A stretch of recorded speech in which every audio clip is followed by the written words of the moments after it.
Queridos, abram suas Bíblias no Evangelho de Marcos.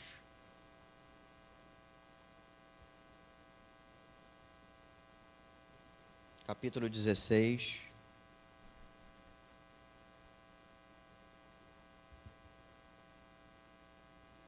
Versos 9 ao 20. Encerramos aqui então. Foi o mês de abril, né? Que eu fiz Marcos. Mês todo de abril, acho que foi, né? Do julgamento com Pilatos até agora o final. Vamos ficar em pé? Depois vocês vão ficar sentados um tempinho. Diz assim: havendo Jesus ressuscitado de manhã cedo, no primeiro dia da semana, apareceu primeiro a Maria Madalena, da qual tinha expulsado 7 demônios. E partindo ela, foi anunciá-lo àqueles que, tendo sido companheiros de Jesus, estavam tristes e choravam. Estes, ouvindo que ele vivia e que tinha sido visto por ela, não acreditaram. Depois disso, Jesus manifestou-se em outra forma a 2 deles que estavam a caminho do campo. E indo eles, o anunciaram aos demais, mas também a estes 2 eles não deram crédito. Finalmente, Jesus apareceu aos 11, quando estavam à mesa, e censurou-lhes a incredulidade e a dureza de coração, porque não deram crédito aos que o tinham visto já ressuscitado. E disse-lhes: vão por todo o mundo e preguem o evangelho a toda criatura. Quem crer e for batizado será salvo, quem, porém, não crer será condenado. Esses sinais acompanharão aqueles que creem. Em meu nome expulsarão demônios, falarão novas línguas, pegarão em serpentes, e se beberem alguma coisa mortífera, não lhes fará mal. Se impuserem as mãos sobre os enfermos, eles ficarão curados. De fato, o Senhor, depois de lhes ter falado, foi recebido no céu e sentou-se à direita de Deus. E eles foram e pregaram por toda parte, cooperando com eles o Senhor e confirmando a palavra por meio de sinais que se seguiam. Amém. Tomem assento.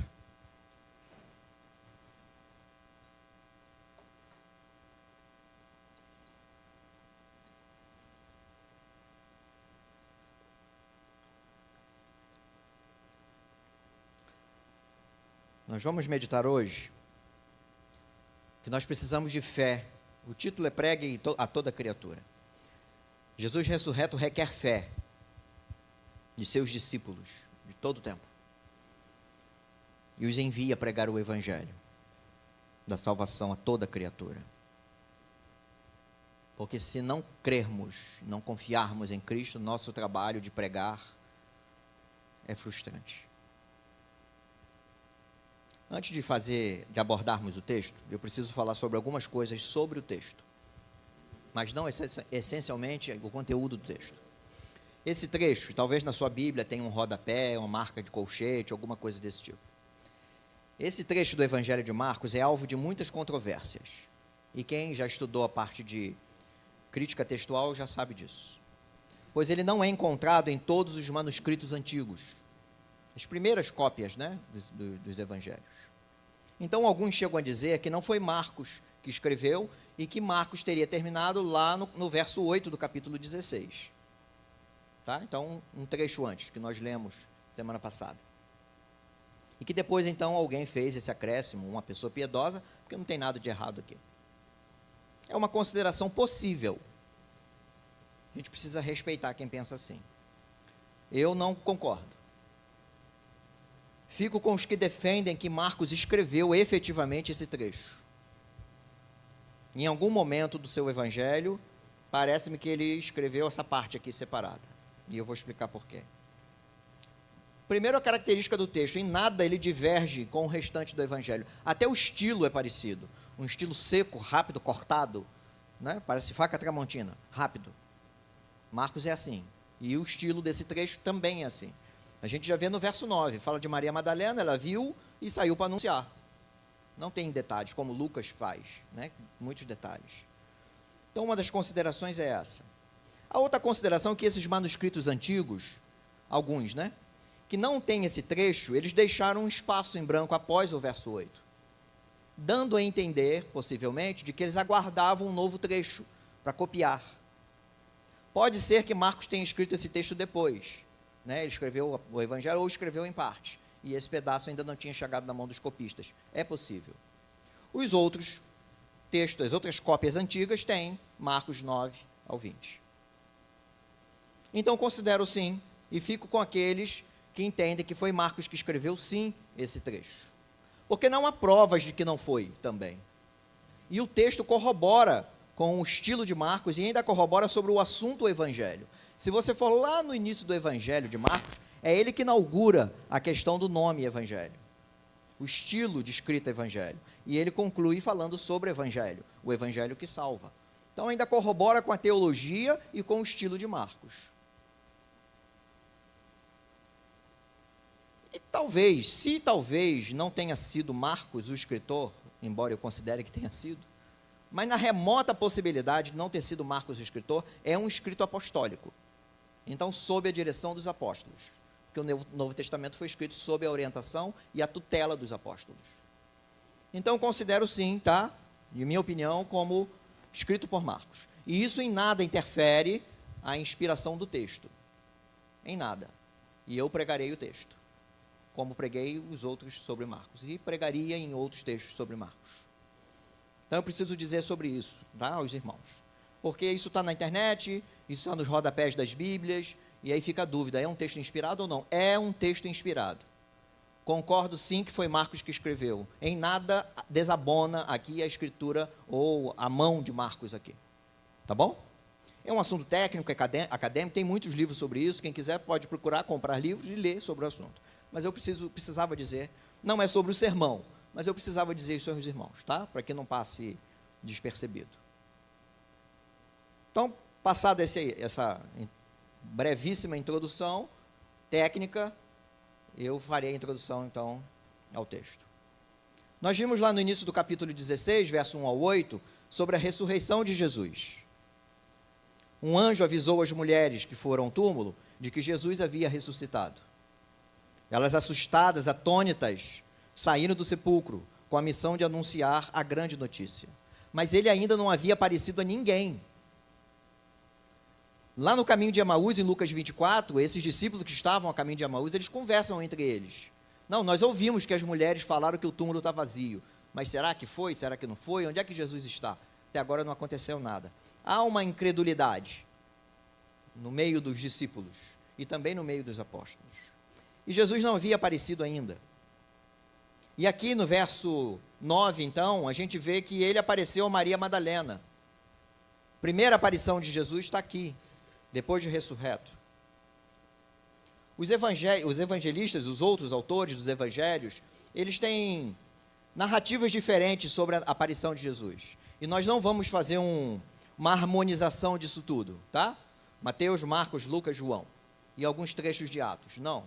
A ideia é a gente, então, pregar Marcos, como Marcos escreveu. Porque os outros vão mostrando partes diferentes. Então, Jesus aparece a Maria Madalena. E lhe dá, então, a incumbência no verso 10 de anunciar de que ele estava vivo. E de que ele apareceu. Era ele. E a gente percebe aqui em Marcos, ele fazendo isso, mostrando Maria Madalena, os dois discípulos no caminho do campo, e depois Jesus aparece aos 11. Testemunhas de que Jesus estava vivo. Assim como nós tivemos testemunhas de que Jesus foi sepultado, que morreu e foi sepultado, e testemunhas de que o sepulcro estava vazio, também nós temos testemunhas registradas de que Jesus apareceu, depois de ressurreto. E isso é importante, porque a ressurreição é importante. Não foi uma invenção, uma alucinação da igreja, nem de Maria Madalena e nem de outros. Jesus apareceu. Paulo vai dizer, 1 Coríntios capítulo 15, verso 6, que mais de 500 pessoas viram Jesus de uma só vez, para que tivesse testemunhas registradas de que Jesus apareceu. Então, é de suma importância saber que Jesus está vivo. E antes de subir aos céus, apareceu. Há muitas testemunhas, há muitas pessoas. Como disse J.C. Ryle, a ressurreição foi a prova coroadora de que o resgate pago por Cristo em favor dos pecadores foi aceito, de que a expiação pelo pecado foi realizada, de que a cabeça daquele que tinha o poder da morte foi esmagada e de que a vitória foi obtida. A ressurreição é importantíssima para o cristianismo. É a nossa meditação. E a gente vê dos versos 9 ao 14 sobre incredulidade. A gente vê do 15 até o 18, missão. E o verso 19 e 20, a ascensão de Jesus reinando depois e a presença dele na missão. Verso 9 então começa com Maria Madalena, conforme eu já tinha dito. Ele apareceu primeiro a ela. E como eu já disse também, o estilo marcano está aqui. Não tem detalhe do que ela fez. Só diz que é Maria Madalena, de quem Jesus tinha expulsado 7 demônios. Partindo ela, foi anunciar. Provavelmente ela conversou alguma coisa, se espantou, ficou alegre. Mas Marcos não narra. Bem o estilo de Marcos. Rápido, rasteiro. Que corrobora também o texto escrito por ele. Mateus narra que outra Maria, mãe de Tiago e José, que esteve no túmulo também, estava junto com Maria Madalena. Marcos não cita isso. E ela então recebe a missão de falar com os discípulos, que estavam chorando, ao final do verso 10. Estavam tristes e choravam. Mas eu quero chamar a atenção do verso 11. Olhem nas suas Bíblias.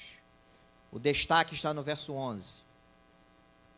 E estes, os discípulos, que estavam tristes e choravam, e estes, ouvindo que ele vivia e que tinha sido visto por ela, não acreditaram.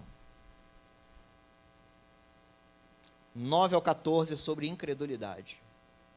Não é de ímpio, não. Dos discípulos de Cristo. Verso 12 ao 13, Jesus aparece ainda a mais 2 discípulos ao caminho do campo. Lucas registra no capítulo 24, que é o episódio dos 2 discípulos a caminho de Emaús. Eles estavam tristes, Jesus vai com eles a caminho, eles dialogam com Jesus sem reconhecer que é o Senhor, e depois de cearem, quando Jesus parte o pão, eles reconhecem que é Jesus e se alegram. E então Jesus desaparece e eles voltam a Jerusalém, para contar a boa notícia: olha, Jesus apareceu, estava lá conosco. E mais uma vez, os discípulos não creem. Final do verso 13, e indo eles o anunciaram aos demais, mas também a estes 2, eles não deram crédito. Finalmente, no verso 14, Marcos diz que Jesus aparece aos 11. Vê que ele começa com uma pessoa, vai para 2, e agora ele aparece ao colégio apostólico, aos 11, que tinham a incumbência de dar seguimento à missão. Eles vão entender isso depois, em Atos começa isso. Dar seguimento à missão. Jesus então aparece aos 11. Lucas registra que enquanto esses 2 de Emaús estavam falando, dando a notícia, Jesus aparece.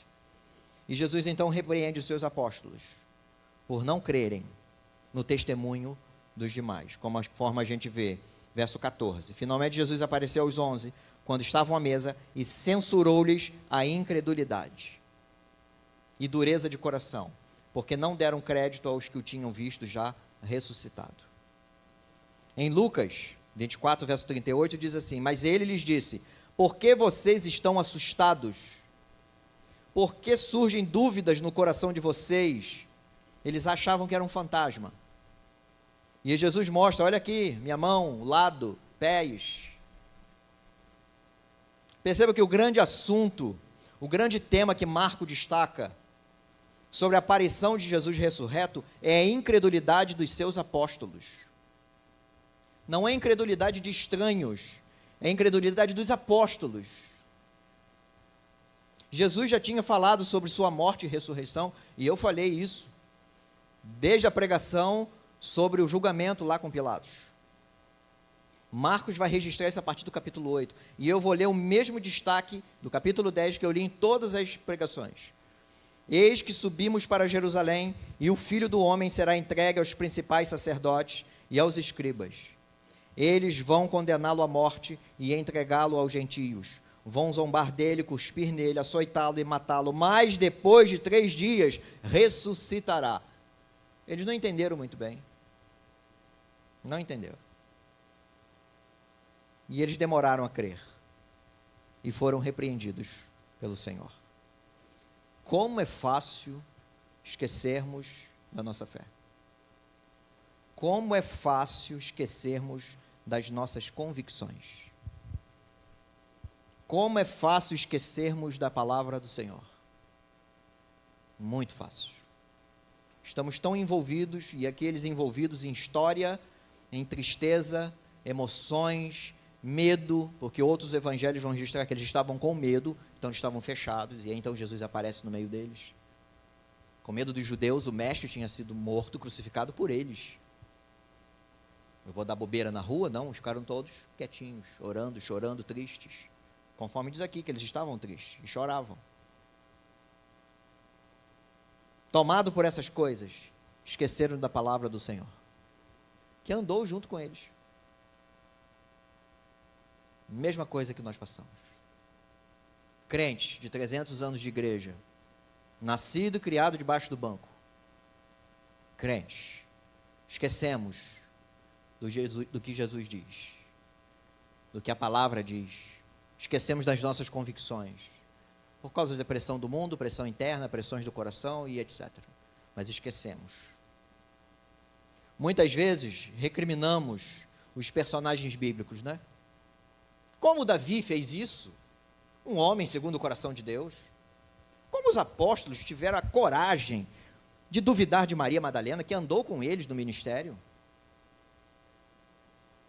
Como Salomão, o homem mais sábio do mundo, fez altares a deuses estranhos e casou com mulheres que serviam a outros deuses. Como Tomé, não está em Marcos, mas como Tomé não acreditou ao ouvir 2 apóstolos que Jesus estava vivo. Só acredito se eu botar a mão. Nós fazemos a mesma coisa. Não acreditamos que Deus pode curar. Não acreditamos que Jesus voltará com mão poderosa e achamos que o mal está dominando e vai acabar com o mundo. Não vai. Vai crescer, vai aumentar, sim, vai nos perseguir, sim. Cristo voltará e eliminará o mal com o sopro da sua boca. E às vezes, Senhor, esteja comigo, já disse que está. Aliás, uma das promessas aqui. Cristo está sempre presente conosco. E a gente recrimina os personagens da história bíblica. Nós fazemos a mesma coisa. Atitudes equivocadas, fé imatura, ou como nós somos infantis. Como nós somos infantis. E eu não estou falando de criança e adolescente não, estou falando de todos nós. Como nós somos infantis. Criamos caso com papel de bala, brigamos por milho picado, 10 gramas de milho picado, achando que estamos fazendo muita coisa. Estou sendo zeloso. Você está sendo instrumento de alguém. Briga, instrumento de alguém. O pastor Exaltino diz assim: um dos maiores obstáculos à vida da igreja não é a pressão do mundo, mas sua própria incredulidade. Quanto a igreja do Senhor perde exatamente por sua relutância em crer no poder de Deus. Queridos, nossa fé nunca será perfeita aqui. Não será. E eu já falei sobre perfeccionismo na IBD domingo passado. Perfeccionismo é querer ser quase Deus. Perfeitos aqui nós não seremos. Nós olhamos para frente, para o futuro. Mas deve ser madura aqui. Nossa fé deve ser madura. Devemos nos apropriar das palavras de Deus e crer nelas. Todos os assuntos. Todos os assuntos da Bíblia. Porque é a palavra do Senhor. Ou cremos ou não cremos. Até porque não é possível qualquer relacionamento com Deus, Pai, Deus Filho, Deus Espírito, sem fé. Sem crer. Sem confiar. Eu não estou falando de crer para a salvação. Eu estou falando do dia seguinte, até o final. É o crer de confiar, de depositar a vida em Deus, em todos os assuntos. De crer realmente que Ele é bondoso. Ah, mas eu tenho passado tanta coisa. Deus é bom. Mas por que eu tenho passado tanta coisa? Porque estamos mergulhados no mundo de pecado. Por que o outro não passa? Não faço ideia, mas ele tem os problemas dele. Deus continua sendo bom. Salvou você, você não merecia. Então Ele é bom. E Ele já fez prova disso. Mandou o Filho morrer na cruz e venceu a morte, para que eu e você fôssemos perdoados. Deus é bom.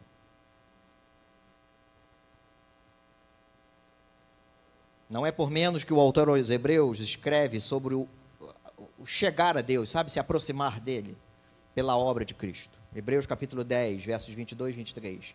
E aproximemo-nos com um coração sincero, em plena certeza de fé, tendo o coração purificado de má consciência e o corpo lavado com água pura. Guardemos firme a confissão da esperança, sem vacilar, pois quem fez a promessa é fiel.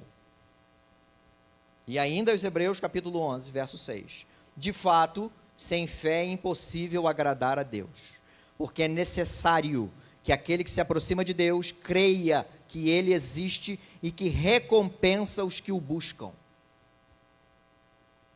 Não tem como haver relacionamento saudável e maduro de crente sem fé.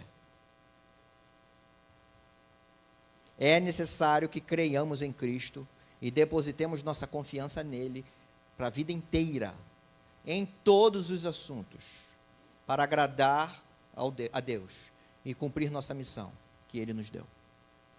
Senão nós vamos rodopiar a vida inteira, igual o peão, roda, roda e não sai do lugar. Porque estaremos fiados em nossas forças e nosso intelecto, nossas habilidades, nosso jeitão descolado.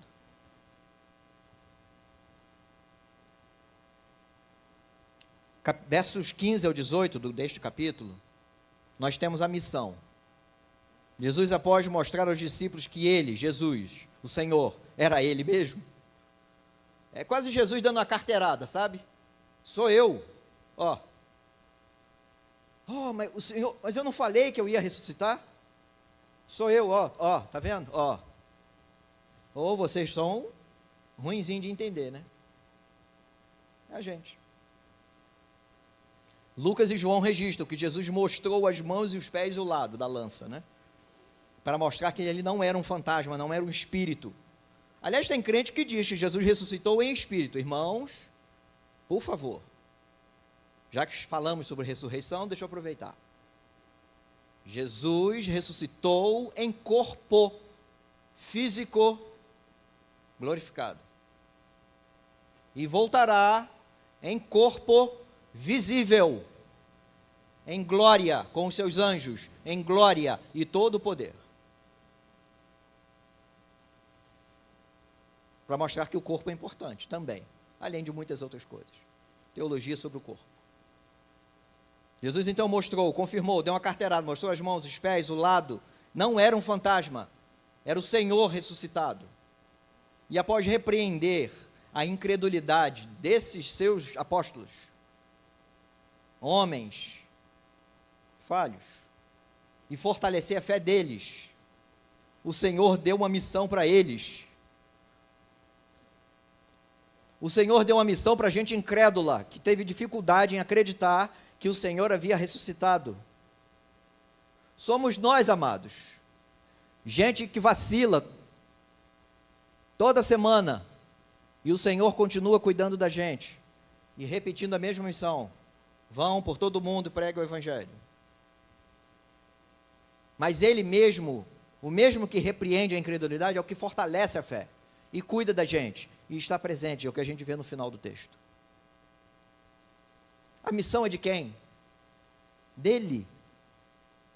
Nós fomos convocados a participarmos. Ele é o rei, nós somos os súditos, e o rei convocou a participar. Ah, não estou afim. Como assim? Como assim? É o rei que está mandando.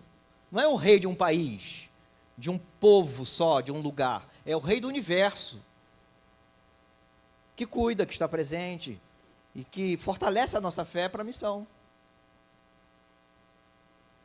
Parece, se fosse uma empresa, nós nunca chamaríamos esses 11. Nunca. Mas não é uma empresa. É povo de Deus. É um embrião aqui da igreja. Ainda não é igreja, né? A igreja lá em Atos 2. É um embrião aqui, os 11 da igreja. Só muita graça de Deus mesmo para chamar gente que duvidou dele mesmo, e ele mesmo chama para falar dele para outras pessoas. Só graça. Porque não tem outra explicação. É graça de Deus, é bondade dele, é amor dele por todos nós.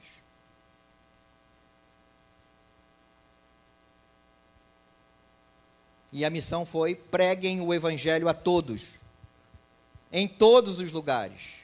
O evangelho, então, é sobre a obra de Jesus, sua morte e sua ressurreição. Não esse o tema aqui? Ressurreição? E viram o corpo? Viram Jesus vivo? O corpo não. Viram Jesus vivo? É sobre aquele que foi crucificado e ressuscitou. É sobre Jesus, é sobre a obra. Morte necessária para que o pecado daquele que crer seja perdoado e então seja salvo. Mas nós não temos um Salvador morto, nós temos um Salvador vivo. Então nossa esperança também é real. Somos perdoados e esperançosos por causa da obra de Cristo. Não é sobre chuva de bênção, venha para cá que eu vou te dar isso, que você vai receber aquilo, que você vai ser curado sei lá de quê. O evangelho da salvação não é sobre isso. Que tem tomado conta das igrejas, muitas, inclusive das igrejas históricas. Ninguém prega mais sobre Jesus crucificado Jesus ressuscitado, aquele que foi crucificado. Não é mais sobre cruz, é sobre benefícios nesta vida. Vida de peregrinação, nossa pátria não é aqui. Mas nós estamos lambuzados com a vida daqui. Eu quando digo assim é porque estamos cheios, sabe? Ah, aqui é muito bom, vamos ficar aqui mesmo. A promessa do Senhor não é para aqui. Mas estão pregando sobre isso. Enquanto Jesus disse, verso 15, vão por todo mundo e preguem um evangelho a toda criatura. É sobre salvação. Por quê? Porque o 16 diz isso. Quem crer e for batizado será salvo. Quem não crer será condenado. É isso. Por que condenado? Porque está em pecado, continua pecando, continua rebelde. Isso é evangelho. E é o que Marcos, então, o texto que eu li, verso 16, ele fala sobre batismo e salvação. E aí esse texto aqui é vilipendiado toda hora. Daqui de 16 até o final. Porque ele fala de batismo, sim, como consequência do crer. Não é requisito para a salvação. O batismo é valioso, sim. O batismo é o testemunho visível da fé. É uma ordem de Cristo. Deve ser valorizado, sim, mas ele não salva. Pois aquele que não crer, esse que rejeitou o evangelho, é que vai ser condenado. É a sequência do verso 16, basta a leitura atenta. Quem crer e for batizado será salvo. Quem, porém, não crer, não tem não batizado aqui. É quem não crer, quem não se rendeu ao evangelho, esse será condenado. É João 3,36. Quem não crer já está condenado. Então a condenação não é deixar de ser batizado, mas negar o evangelho do Senhor Jesus. Por isso a pregação é sobre arrependimento e fé, não é sobre batizar. Batizar é a consequência daquele que creu. Então é um ato público, festa da igreja. Ato público de fé. Mas não é sobre salvação ou requisito para a salvação. E aí, versos 17 e 18, são outras pedradas. Nós temos os sinais que acompanhariam os apóstolos em sua missão. Porque Jesus está falando com quem? Com os apóstolos. Os 11. Está aqui, 14. Finalmente Jesus apareceu aos 11 e aí fala com eles. E ele diz sobre os sinais que acompanhariam. E está claro no texto que os sinais acompanhariam quem cresce. Verso 16. Perdão, verso 17. Jesus fazia esses sinais. Milagres, curas, todo o poder. Demonstração de poder. Isso autenticava a sua missão, autenticava a sua pregação, e isso autenticava a sua própria pessoa. O Messias chegou. O reino de Deus foi inaugurado. O poder dos céus desceu aos homens. Exatamente o que João registrou no final do Evangelho, capítulo 20. Na verdade, Jesus ainda fez diante dos seus discípulos muitos outros sinais que não estão escritos neste livro. Estes, porém, foram registrados para que vocês creiam que Jesus é o Cristo, o Filho de Deus, e para que, crendo, tenham vida em seu nome. Os sinais tiveram propósito. Os sinais não são o Evangelho. Eles autenticam o poder do Evangelho, a palavra de Cristo, a pessoa de Cristo. Jesus cumpriu o que foi profetizado sobre ele, sobre esse poder, sinais. Isaías 53, certamente ele tomou sobre si as nossas enfermidades, e as nossas dores levou sobre si, e nós o considerávamos como aflito, ferido de Deus e oprimido. Pedro, na sua primeira carta, capítulo 2, fala do cumprimento de Isaías, numa conotação espiritual sobre salvação. Está corretíssimo, é isso mesmo. Ao cair da tarde, trouxeram a Jesus muitos endemoniados. Perdão, aqui é Mateus. Mateus registra o cumprimento, eu vou ler. Mateus registra o cumprimento das curas, com o mesmo Isaías. E então diz, ao cair da tarde, trouxeram a Jesus muitos endemoniados, e apenas com a palavra expulsou os espíritos e curou todos os que estavam doentes, para se cumprir o que foi dito por meio do profeta Isaías. Ele mesmo tomou as nossas enfermidades e carregou as nossas doenças. Jesus cumpriu todas as profecias a seu respeito, e atestou o poder dos céus sobre ele. Estava sobre ele fazendo sinais, para mostrar que o reino de Deus chegou aos homens, e autenticava a sua pregação. Então, nada mais lógico que os apóstolos tivessem a mesma demonstração de poder, porque é a primeira turma comissionada por Cristo, é a base da igreja. É exatamente o que ele está dizendo nos versos 17 e 18.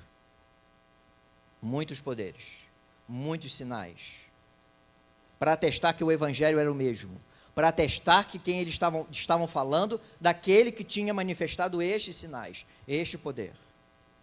Os sinais, então, atestavam o poder dos céus na mão dos apóstolos, os representantes diretos de Cristo. E mesmo que outras pessoas tenham apresentado sinais, por exemplo, Estevão e Filipe, em Atos nós temos, mesmo assim, eles estavam sob a direção apostólica. E a gente vê isso no período apostólico. Atos, então, é a demonstração disso.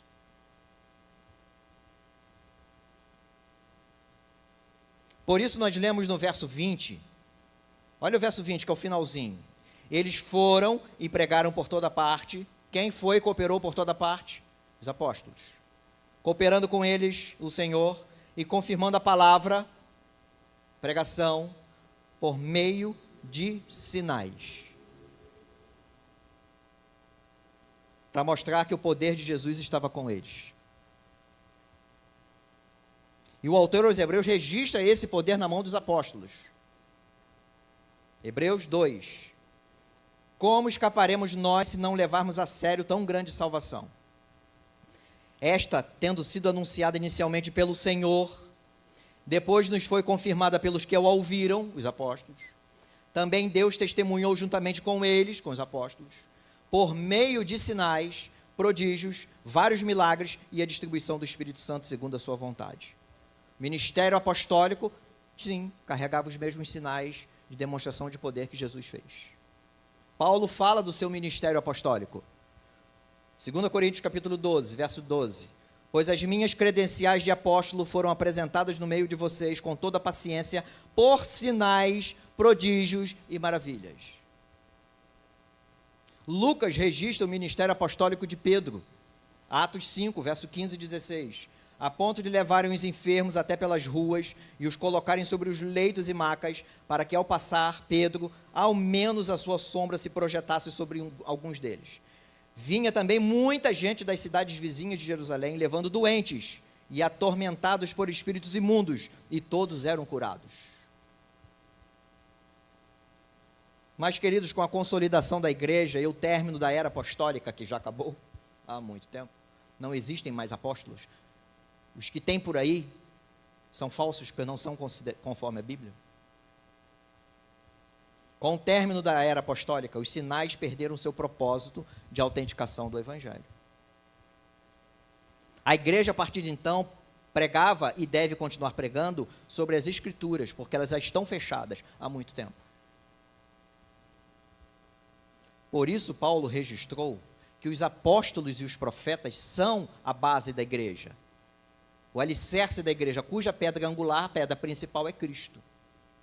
Ele diz isso em Efésios capítulo 2. Assim vocês não são mais estrangeiros e peregrinos, mas concidadãos dos santos e membros da família de Deus, edificados sobre o fundamento dos apóstolos e profetas, sendo ele mesmo, Cristo Jesus, a pedra angular. O principal do fundamento é Cristo, mas a base da igreja, apóstolos e profetas, é aquilo que eles escreveram, Escritura. Então, queridos, não creio, e depois de mostrar muitos textos em vários lugares, não creio que após o fechamento do cânon bíblico, que é o que nós temos, de ter sido revelada já toda e fechada, haja necessidade de sinais para que o povo creia no Evangelho. Os sinais cumpriram seu propósito em Cristo e na era apostólica, que dava a autenticação disso. E a igreja então cresceu e se firmou e foi construída em cima desse fundamento, cujo principal pedra é Cristo. Então, nós vamos pregar o Evangelho e vai acontecer isso tudo aqui hoje? Não, não vai. Mas se Deus quiser fazer, Deus faz o que Ele quiser, a hora que Ele quiser. Se Ele quiser fazer isso tudo de novo hoje, Ele faz, porque Deus é soberano. Soberano significa faço o que eu quero. Isso é um Deus soberano. Faço o que eu quero. Mas não há texto, não há escritura para mostrar que isso vai se repetir. Não creio que os sinais vão se repetir para este propósito, de confirmar a pregação do Evangelho. Porque o cânon está fechado e o que a igreja precisa fazer hoje é pregar Jesus ressuscitado, pregar Bíblia.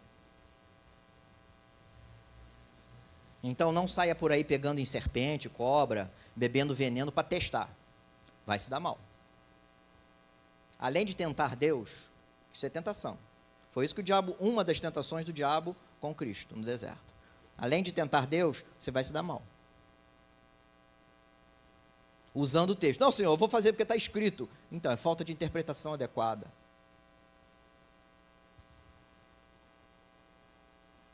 Não saia por aí procurando profetas de milagres e curas. São enganadores. A igreja precisa pregar Bíblia, Evangelho. E Evangelho é: Cristo morreu na cruz por nossos pecados, mas venceu a morte. E a nossa esperança é viva. É isso. De forma bem resumida, né? É isso. Isso tudo para mostrar que esse texto é maltratado hoje. Porque prometem, e aí não acontece, culpa o cidadão que foi mordido pela cobra. Ah, você não teve fé suficiente, por isso que você foi mordido pela cobra. Onde é que está escrito isso? Você está tentando Deus e desconsiderando um texto, e desconsiderando uma interpretação saudável do texto. Por isso, queridos, nós precisamos ler Bíblia. Se ficar só em um verso da vida inteira, só João 3,16, ou só em Gênesis 1,1, ou só em João, lá de Jesus chorou, vai passar perto. Nós precisamos conhecer Bíblia, e isso requer tempo, leitura, estudo, meditação. Estou falando de seminário, não, irmãos, estou falando de devocional. Tá? Devocional. Luiz falou hoje pela manhã, a gente tem que ler e orar diariamente. Diariamente. E Jesus no final aqui, verso 19 e 20, a última parte, Jesus está presente na missão. O Senhor, que não dera muita importância se ele estava vivo mesmo, chama esse pessoal para fazer a missão. E a nós também. Até que ele volte. Marcos termina então o evangelho, resumindo que os discípulos foram pregar para toda parte. E Jesus estava cooperando com eles na missão. Perceba que Jesus foi assunto aos céus. Verso 19, foi recebido no céu. Essa é a segunda parte da exaltação de Cristo. O primeiro evento da exaltação de Cristo é sua ressurreição. Ele venceu a morte. O segundo evento da sua exaltação, ele foi aos céus. E alguns ainda colocam um terceiro, ele está sentado à direita, mas pode colocar como ascensão. Aí fica só como estudo. E tem um último que ainda não aconteceu. Cristo voltará como Rei majestoso. E assim como as promessas de julgamento injusto, crucificação, ressurreição e reino de Cristo se cumpriram, a volta de Cristo também vai se cumprir. Jesus então foi assunto aos céus. Depois de 40 dias após a sua ressurreição, ele foi visto por muitas pessoas, muitas testemunhas. Viram Jesus, alguns tocaram nele. Realmente ele está vivo. Exatamente como prometeu. Lucas registra em Atos 1:3. Depois de ter padecido, Jesus se apresentou vivo a seus apóstolos, com muitas provas incontestáveis, aparecendo-lhes durante 40 dias e falando das coisas relacionadas com o reino de Deus. João vai registrar lá no finalzinho que Jesus comeu com eles na beirada do mar. Um peixinho assado assim na beirada da praia. Chique, né? Comeu um peixe assado na beirada da praia com o Senhor Jesus. Pedro levou uma prensa e foi restaurado, e os outros estavam ali comendo. Chique. E Cristo foi assunto aos céus e assentou-se à direita de Deus. Posição de rei. Posição de honra. Com toda a autoridade, reinando sobre todos. O Jesus exaltado reina e coopera com a missão dada aos seus discípulos. E ela se estende à igreja hoje. É um final parecido do que nós temos em Mateus, que nós chamamos de grande comissão. Mateus 28. Portanto, vão e façam discípulos de todas as nações, batizando-os em nome do Pai, do Filho e do Espírito Santo, ensinando-os a guardar todas as coisas que tenho ordenado a vocês.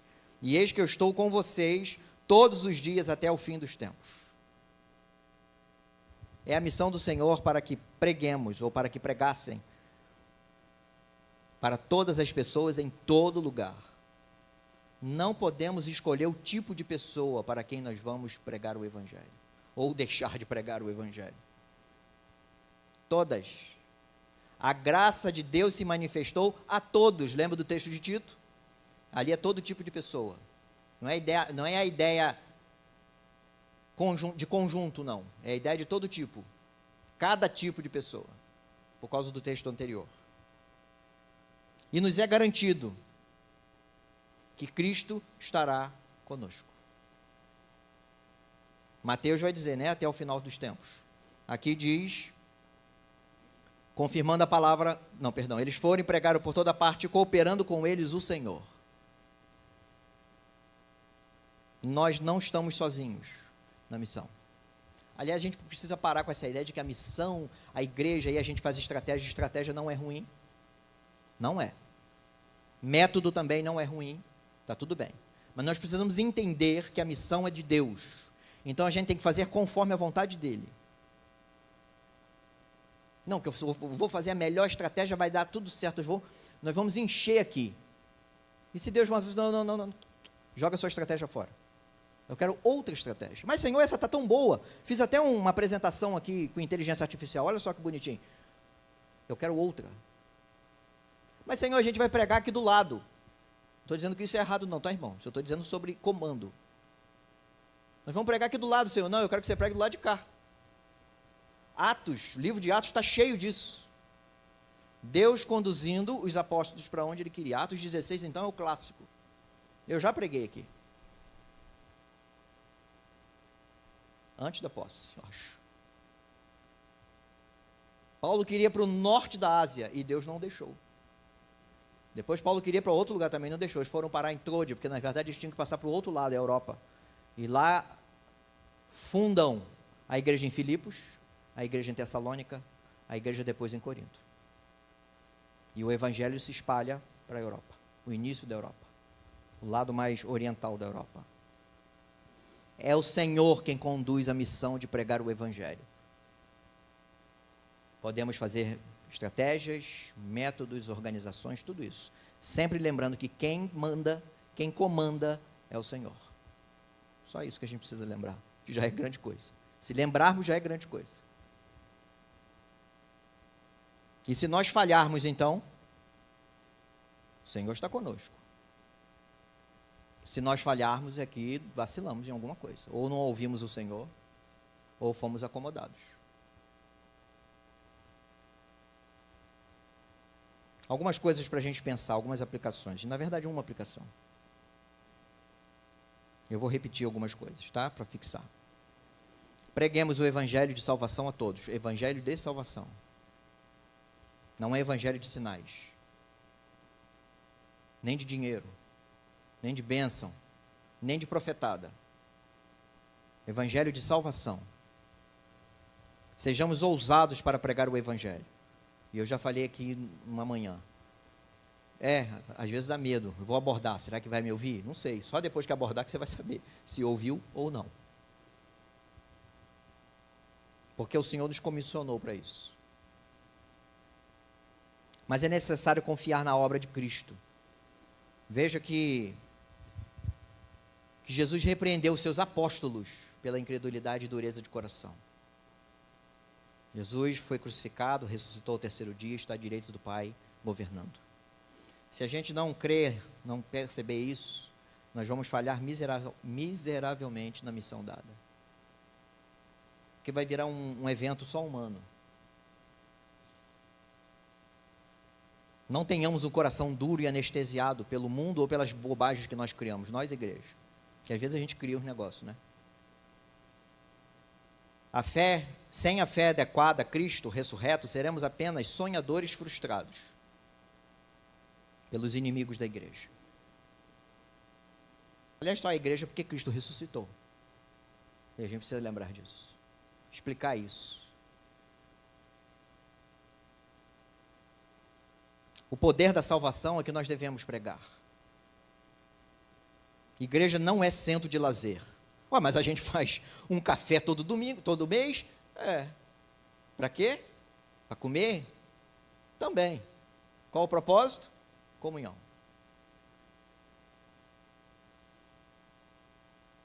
Igreja não é um centro social, mas a gente não ajuda as pessoas? À medida que vivemos e pregamos o evangelho, ajudamos, auxiliamos. Centro social tem um monte por aí. Prefeitura tem, organismos religiosos tem, ONG então é campeão. Nós não estamos concorrendo com eles. Nós somos igreja. Igreja para pregar e viver a salvação. À medida que vive a salvação, vive comunhão e ajuda as outras pessoas. Então preguemos salvação. Cristo veio para a salvação. É isso, é simples. Eu estou repetindo porque é simples. Eu não tenho que inventar nada. É isso. Mas não tem. Não. Mas não tem que fazer um negócio colorido, não. Prega o evangelho. Prega o evangelho. Porque Cristo vai voltar. Eu falei isso hoje pela manhã. Esse tempo entre a ascensão de Cristo e a sua segunda vinda é o tempo de pregação, é o tempo da longanimidade do Senhor. Pregue o evangelho. É tempo de salvação, porque quando Cristo voltar, não tem mais o que fazer, não tem mais pregação, e não está, não, agora já foi. Quando Cristo voltar, será em um evento só, alegria de um povo e tristeza e terror de outro. Alegria para aqueles que se renderam a Cristo e terror para aqueles que continuaram rebeldes. Porque acabou o tempo. O juízo chegou para os ímpios. E novos céus, nova terra para aqueles que creram e se renderam a Cristo. O Rei majestoso aparecerá corporalmente, visivelmente. Isso deve trazer uma noção de urgência para a igreja. Então vamos fazer, né? Então vamos fazer? Vamos. Para a glória do Senhor. Para a glória dele, a missão é dele. E eu concluo então. Com o mesmo texto que eu concluí domingo passado, o verso. Atos 1, versos 10 e 11. E estando eles com os olhos fitos no céu, enquanto Jesus subia, eis que 2 homens vestidos de branco se puseram ao lado deles e lhes disseram: homens da Galileia, por que vocês estão olhando para as alturas? Esse Jesus que foi levado no meio de vocês para o céu virá do modo como vocês o viram subir. Amados, Cristo voltará para a alegria de muitos e terror de muitos outros. Igreja, pregue o evangelho. Nossa missão é essa. Se vão ouvir ou não, se vão brigar com você, só depois que a gente pregar que a gente vai saber. Não quero mais ouvir isso, então tá. Mas você pregou o evangelho, explica o evangelho. O evangelho é sobre perdão de pecados, é sobre estar eternamente com o Senhor. Nossos pecados foi punido em Cristo, e a oferta de Cristo foi recebida de bom grado pelo Pai, que foi a própria vida. E você que ainda não se rendeu aos pés de Cristo, ainda dá tempo, você ainda está respirando. Renda-se aos pés de Cristo, porque não tem salvação em nenhum outro nome neste mundo, só em Cristo. Pode ser bonzinho, legal, gente boa, bonitinho, jeitado, cheiroso, bom trabalhador e etc. Fazer declaração de imposto de renda, pagar o imposto. Você pode fazer isso tudo. Sem Cristo você está condenado à perdição e à ira de Deus. Não tem outro caminho. Pense sobre isso. Cristo vai voltar e seu tempo terá terminado. Aproveita enquanto você está respirando. O Senhor Deus nos abençoe e nos lembre que Ele está conosco para a missão de pregar e viver o evangelho. Vamos orar? Baixe sua cabeça. Senhor Deus, Deus Salvador, Deus misericordioso, obrigado, Deus, por sermos chamados pelo Senhor para tão grande missão, falar do Teu amor. E sem o Senhor, sem a obra de Cristo, sem rendição aos pés de Cristo, não há salvação. Esse é o nosso trabalho, essa é a nossa vida, essa é a nossa missão, essa é a nossa adoração. Adoração e missão estão completamente conectados. Deus, sejamos mais uma vez, aliás, fomos mais uma vez lembrados do compromisso que nós temos com o Senhor, de pregar o evangelho da salvação. Amadureça, Deus, nossa fé, que ainda é vacilante, ainda é temerosa. Ficamos na dúvida se devemos ir ou não, fazer ou não, pregar ou não, a quem. Constrange, Deus, o nosso coração de menino para que seja um coração maduro, de homem e de mulher madura do Senhor. Que Teu povo, Deus, se lembre amanhã também de que nossa missão continua, todos os dias, onde quer que nossos pés andem. Essa é a missão da igreja. Em nome de Cristo Jesus que oramos. Amém.